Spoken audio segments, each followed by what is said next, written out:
Assalamualaikum warahmatullahi wabarakatuh.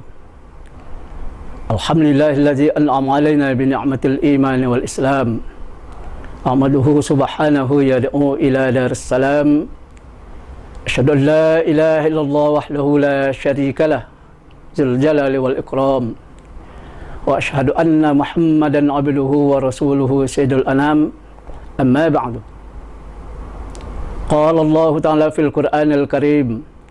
A'udzu billahi minasy syaithanir rajim. Bismillahirrahmanirrahim. Wa nunazzilu minal Qur'ani ma huwa syifaa'un wa rahmatun lil mu'minin wa la yaziduz zalimina illa khasara. Shadaqallahul azim. Bapak-bapak dan ibu-ibu pemirsa Dumai Vision budiman yang dirahmati oleh Allah Subhanahu wa taala. Pada pertemuan kali ini kita membahas tentang Al-Quran sebagai asy-syifa, yaitu Al-Quran sebagai obat dalam kehidupan kita sehari-hari. Sebagaimana tadi Allah Subhanahu wa taala firmankan dalam surah Al-Isra ayat yang ke-82. A'udzubillahi minasyaitonirrajim. Bismillahirrahmanirrahim. Wa nunazzilu minal Qur'ani ma huwa syifaa'un wa rahmatul lil mu'minin wa la yaziduz zalimina illa khasara. Kami turunkan Al-Qur'an itu sebagai obat penawar, obat penyakit hati, obat penyakit jiwa, dan rahmat bagi orang-orang yang beriman. Wa la yaziduz zalimina illa khasara. Tetapi tidak menambah bagi orang-orang yang zalim melainkan satu kerugian. Pemirsa yang berbahagia, maka oleh sebab itu mari kita jadikan Al-Quran sebagai pemelihara dalam kehidupan kita. Kita jadikan Al-Quran sebagai pedoman dalam kehidupan kita. Kita jadikan Al-Quran sebagai petunjuk dalam kehidupan kita. Tentu yang lebih, Al-Quran sebagaimana Allah firmankan tadi adalah sebagai obat penawar, obat penyakit jiwa, obat penyakit hati, penenang dan rahmat bagi orang-orang yang beriman. Maka Al-Quran harus untuk selalu kita temani, harus berteman terus dengan Al-Quran setiap saat kita. Orang yang jauh dari Al-Quran, inilah orang-orang yang merugi. Maka orang-orang yang beruntung dalam kehidupannya adalah mereka yang senantiasa dekat dengan Al-Quran. Karena Al-Quran di samping tentu sebagai pedoman petunjuk, Al-Quran dapat memberikan penyejuk, penenang dalam kehidupan ini. Tadi Al-Quran Allah katakan juga di dalam surah Al-Baqarah ayat 185. Allah ingatkan kepada kita, Bismillahirrahmanirrahim. Syahrul Ramadan allazi unzila fihi al-Qur'an hudan linnas wa bayyinatin minal huda wal furqan. Bahwa sesungguhnya pada bulan Ramadan itu diturunkan Al-Quran. Al-Quran itu sebagai petunjuk bagi umat manusia dan penjelasan-penjelasan tentang petunjuk itu, dan Al-Quran itu sebagai pembeda antara yang hak dengan yang batil, benar dengan yang salah, dan itu harus untuk kita ikuti. Maka orang-orang yang dekat dengan Al-Quran di akhir hayatnya pun dia senantiasa dengan Al-Quran. Ada sebuah kisah sidang yang dirahmati oleh Allah Subhanahu wa taala, para pemirsa. Seorang sahabat yang dikala dia harus dipaksa oleh kaum kafir dikala itu untuk meninggalkan keimanannya, untuk meninggalkan Al-Quran. Dia harus untuk berjuang di kala itu untuk mempertahankan keimanannya.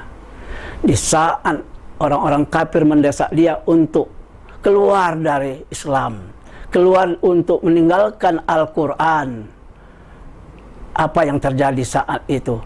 Kalau engkau tidak mau untuk keluar, maka engkau akan kami pancung lehermu dengan pedang kami.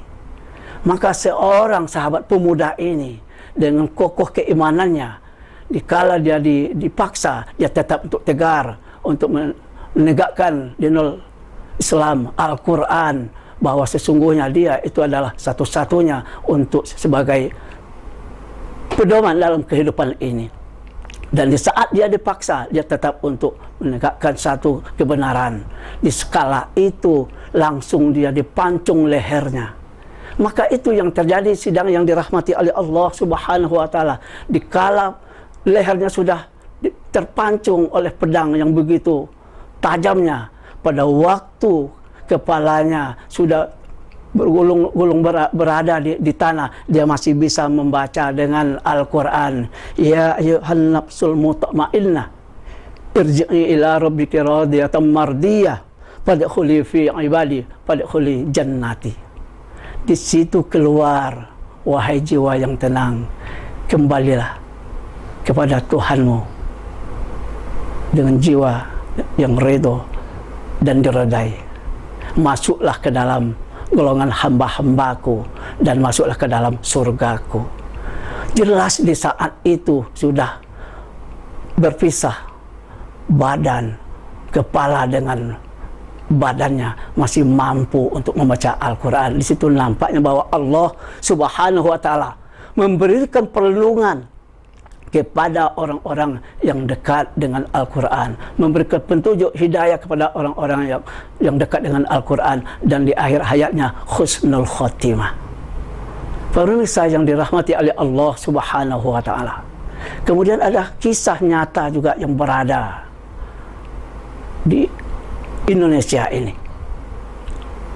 Seorang anak kecil dari umur 0 tahun sampai berumur 3 tahun setengah tidak bisa untuk berjalan, tidak bisa untuk berkata, lemah.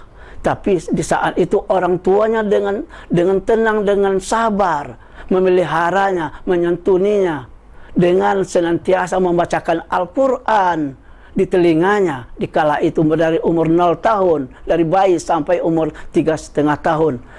Dikala dia itu bisa untuk berkata, bisa dia untuk berjalan, apa yang keluar dari mulutnya, dia bisa untuk membaca Al-Quran, dia bisa untuk menghafal Al-Quran, karena tadi orang tuanya, dia bisa untuk membimbingnya berkata, membimbingnya berjalan, dan kata-kata yang keluar itu adalah kalimat-kalimat thayyibah, yaitu Al-Quran. Dan dia adalah sebagai orang yang mampu untuk menghafal Al-Quran di umur yang baru 4 tahun. Pemirsa yang dirahmati oleh Allah Subhanahu wa taala. Maka oleh sebab itu, mari kita dekat dengan Al-Quran. Mari kita untuk jadikan Al-Quran dalam kehidupan kita sehari-hari. Banyak di antara kita yang pada hari ini jauh dari Al-Quran. Kadang hanya cuma membaca koran setiap hari. Maka kita banyak yang gelisah dalam kehidupan ini. Kenapa? Karena jauh dari Al-Quran. Maka orang-orang yang senantiasa dia dengan bergelut dengan Al-Quran, inilah yang kelihatannya hidupnya sederhana tetapi tenang dan tentram. Kenapa? Karena dia dekat dengan Al-Quran itu sendiri. Allah berikan hidayah kepadanya, Allah berikan keberkahan dalam kehidupannya dengan Al-Quran. Banyak orang dengan Al-Quran bisa berhasil. Bahkan pada hari ini orang-orang yang hafal dengan Al-Quran, dia tidak payah untuk, tidak susah untuk masuk ke dalam perguruan tinggi untuk satu pekerjaan, karena orang yang membaca Al-Quran, orang yang senantiasa bisa bergelut dengan Al-Quran, apalagi hafal dengan Al-Quran, itu adalah orang-orang yang pintar. Dan manusia akan mencari siapa orang-orang yang pintar itu. Di antaranya yang pertama adalah yang senantiasa membaca Al-Quran, apalagi hafal dengan Al-Quran itu sendiri, dan melaksanakan Al-Quran itu dalam kehidupannya sehari-hari. Maka orang yang tidak tenang jiwanya, orang yang selalu gelisah, yang jauh dari Al-Quran. Orang yang hidupnya berkekurangan, yaitu orang yang jauh dari Al-Quran. Pemirsa yang dirahmati oleh Allah Subhanahu wa taala.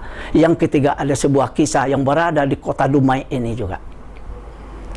Ada seorang bapak yang hari-harinya bekerja, berjualan di tengah pasar, dan dia jarang untuk datang ke masjid, ke musala untuk sholat berjamaah. Tapi ada beberapa kali dia datang ke musala untuk salat berjamaah. Pas pada waktu dia salat berjamaah pada waktu subuh, Karena dia setelah sholat subuh, biasanya setelah habis subuh dia berangkat ke pasar. Pada pagi hari itu dia datang ke surau untuk sholat berjamaah sholat subuh. Dikala itu pas pada waktu pagi subuh Jumat, dan imam dikala itu membaca surah As-Sajdah dan sujud sajadah. Tentu dengan bacaan yang panjang, ayat yang panjang, selesai dikala itu, apa yang terjadi? Setelah selesai imam membacakan salam kanan dan kiri, dan kemudian berdoa, makmum seorang bapak ini berdiri dan kemudian berkata kepada sang imam dan memaki-maki sang imam ini, marah kepada sang imam, "Hai engkau imam, kenapa engkau membaca ayat Al-Quran dengan panjang? Aku mau ke pasar ini, terganggu, kau terlalu lama betul untuk membaca Al-Quran, untuk membaca ayat." Kemudian tentu sang imam heran dan dia pergi begitu saja. Besoknya yang berikutnya dia datang lagi pada waktu zuhur, dikala dia tidak pergi ke pasar. Pada waktu imam tadi menyuruh untuk makmum melurus dan merapatkan saf, dia berkata dikala itu bapak yang tadi, Pak Imam, kau jangan banyak cerita, cepat ajalah kau untuk sholat, jangan kau ngurus-ngurus orang untuk ini itu, untuk luruskan, cepat ajalah untuk takbir. Dikala itu terjadi pertengkaran antara bapak sang imam dengan bapak tadi jemaah ini, dan hampir perkelahian itu terjadi. Dan inilah untuk keesokan hari dan berikutnya, akhirnya juga seorang keluarga anaknya untuk minta maaf kepada sang imam ini. Tapi Allah berkehendak lain, karena sudah Allah marah terhadap seorang jamaah ini. Beberapa minggu kemudian seorang jamaah ini jatuh sakit.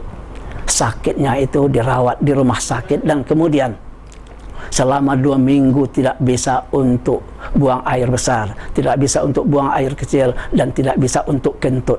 Akhirnya perutnya membesar.